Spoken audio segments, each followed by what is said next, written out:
Voici le corrigé de l'exercice 13, page 184 de votre livre. On est dans le chapitre 16, Force et le sens d'évolution d'un système chimique. Donc cet exercice 13, électrolyse et quotient de réaction. Dans une cuve comportant des électrodes de graphite inattaquables, c'est-à-dire que chimiquement elles sont inertes, elles ne peuvent pas réagir, on réalise l'électrolyse d'une solution aqueuse de bromure de cuivre, contenant des ions Cu2+, aqueux, et des ions Br-, aqueux aussi, tels que la concentration des ions Br- initiale est égale à 2 fois la concentration des ions Cu2+ initiale est égale à 1 mol par litre. Ça signifie que la concentration des ions Br- c'est 1 mol par litre, et celle des ions Cu2+, 0,5 mol par litre, parce que 0,5 fois 2 est égal à 1 mol par litre. Et 2 volume V égale à 200 millilitres. Écrire l'équation de la réaction entre les ions cuivre Cu2+, et les ions bromure Br-, avec les nombres stoichiométriques entiers les plus petits possibles. Donc on a les couples Cu2+, Cu, Br2, Br-. Attention, Br2 n'est pas un solide, Br2 est bien aqueux, Cu est solide, donc on obtient donc le couple Cu2+, Cu, j'ai souligné Cu2+, parce que c'est ce qu'on a introduit.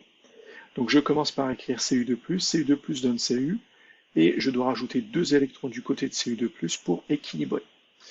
Ensuite, Br2, Br-, dans le couple Br2, Br-, j'ai introduit Br-, donc les ions bromure. Les ions bromure, vu que Br- se transforme en Br2, j'ai 2 bromes, il me faut 2 Br- pour donner Br2 plus 2 électrons pour équilibrer. J'ai bien les électrons toujours du côté de l'oxydant. L'oxydant c'est Cu2+ dans ce couple, l'oxydant c'est Br2 dans ce couple. J'ai 2 électrons qui sont captés dans la première demi-équation, 2 électrons qui sont libérés dans la deuxième demi-équation. Le nombre d'électrons est le même, donc on va avoir libération de 2 électrons, et ici le Cu2+ va capter les 2 électrons. Donc j'obtiens au global Cu2+ plus 2Br- donne Cu plus Br2. Donc il faut bien préciser l'état physique de chaque espèce chimique. Cu2+ est aqueux, Br- est aqueux, Cu est solide, Br2 est aqueux. Les électrons n'apparaissent plus, c'est un échange d'électrons qui n'apparaissent plus dans l'équation finale. Ensuite, question 2a. À 25 degrés, la constante d'équilibre K associée à l'équation de la réaction est égale à 1,3 fois 10 puissance moins 25, c'est-à-dire on a une constante d'équilibre très faible. Prévoir le sens d'évolution. Donc, question 2a, pour prévoir le sens d'évolution du système, il faut comparer le quotient de réaction initiale et la constante d'équilibre.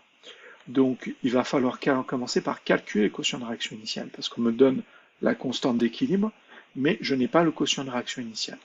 Donc, le quotient de réaction initiale, c'est Br2 qui est un produit, la concentration en Br2 initiale divisée par C0, et je mets une puissance 1 parce que son nombre stoichiométrique c'est 1, divisé par, je ne mets pas le deuxième produit parce que c'est un solide. Les solides et les solvants n'apparaissent pas dans le quotient de réaction, dans l'expression du quotient de réaction, divisé par ensuite le produit numéro 1, le réactif numéro 1, c'est donc concentration de Cu2+ initiale divisé par C0 puissance 1 parce que son nombre stoichiométrique c'est 1, multiplié par Br-, le deuxième réactif, la concentration initiale de Br- divisé par C0, et attention au carré parce que son nombre stoichiométrique c'est 2. Donc voilà l'expression. Je simplifie, le C0 là se simplifie avec celui-ci, il me reste Br- initial au carré sur C0 au carré, divisé par C0, je le passe en haut, ça fait C0 au carré. Donc il me reste Br2 concentration de Br2 initiale fois C0 au carré, divisé par concentration initiale de Cu2+, fois concentration de Br- initiale au carré. Attention, n'oublie pas le carré qui est ici, pour le C0 qui se retrouve ici, pour le Br- initial qui est ici. Ensuite, je fais une application numérique. Ben, la concentration initiale de Br-, on m'en parle pas, ça veut dire qu'il n'y en a pas. C'est donc égal à 0. Donc, j'obtiens 0 fois 1, C0 vaut 1, ou pourquoi j'ai mis au cube? Il est au carré, hein, il n'est pas au cube, pardon. Voilà, j'ai remplacé donc C0 par 1, la concentration de Cu2+ par 0,5, la concentration de Br- par 1 que j'ai mis au carré. Mais quoi qu'il arrive, vu qu'il y a 0 au numérateur, ça fait 0. Donc le quotient de réaction initiale vaut 0, et je vais le comparer donc à la constante d'équilibre, si j'y arrive. Voilà. Donc le quotient de réaction initiale est supérieur à la constante d'équilibre, qui était de 1,3. Donc je disais oui, non, le quotient de réaction initiale est bien inférieur à la constante d'équilibre, même si la constante d'équilibre est très très très faible, 10 puissance moins 25, c'est très très faible, c'est quand même plus grand que 0. Donc le sens d'évolution spontanée du système chimique ou de la transformation chimique est dans le sens direct, c'est-à-dire Cu2+ plus 2Br- donne Cu plus Br2. Donc la réaction a bien lieu de gauche vers la droite comme indiqué, comme écrit ici. Ensuite, question suivante. À l'état d'équilibre, la concentration du dibrome, Br2 aqueux, est égale à 6,5 fois 10 puissance moins 26 mol par litre. Justifie la nécessité de réaliser une électrolyse de la solution. Donc, à l'équilibre, la concentration d'un des produits de la réaction est extrêmement faible. Oui, le dibrome, c'est l'un des produits, et à l'équilibre, il a une concentration de l'ordre de 10 puissance moins 25 mol par litre. C'est vraiment, vraiment, vraiment extrêmement faible. C'est-à-dire qu'il y en a extrêmement peu qui se sont créés. Déjà, ça confirme bien que le sens spontané est direct, parce qu'on a bien formé du dibrome, mais que K est très faible. La constante d'équilibre étant très, très, très, très faible, et ben en fait, on va avoir un équilibre qui va se faire dès le début de la réaction. Il faut réaliser donc une électrolyse, apporter de l'énergie électrique pour que la réaction se fasse, pas dans le sens direct, mais qu'elle soit forcée, qu'on force l'équilibre. Donc c'est ce que j'ai mis. Donc en forçant l'équilibre, c'est-à-dire que la réaction doit toujours se faire dans le sens direct, mais on doit aller au-delà de l'équilibre, parce que l'équilibre a stoppé la réaction, et on va donc apporter de l'énergie électrique grâce à l'électrolyse pour aller au-delà. Ensuite, question 3a, réaliser un schéma légendé du montage permettant d'effectuer cette électrolyse. Donc, l'électrolyse, donc je vais faire la 3 et la 3b, représenter le sens conventionnel du courant, le sens de circulation des électrons. Donc, on va avoir une électrode qui perd des électrons qu'on va appeler l'anode, une électrode qui va gagner des électrons qu'on appellera la cathode. Les électrons vont partir de l'anode pour aller vers la cathode. On a un générateur ici qui impose le sens du courant dans le sens là, et donc le sens des électrons dans l'autre sens. Donc on va avoir des ions qui vont se déplacer dans l'électrolyte, et l'électrolyte, c'est la solution de bromure de cuivre, donc contenant des ions Cu2+, et des ions Br-. Et les deux électrodes sont des électrodes en graphite, comme on nous l'a dit dans l'énoncé.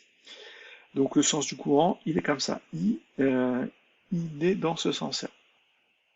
Ensuite, écrire les équations des réactions chimiques ayant lieu aux électrodes.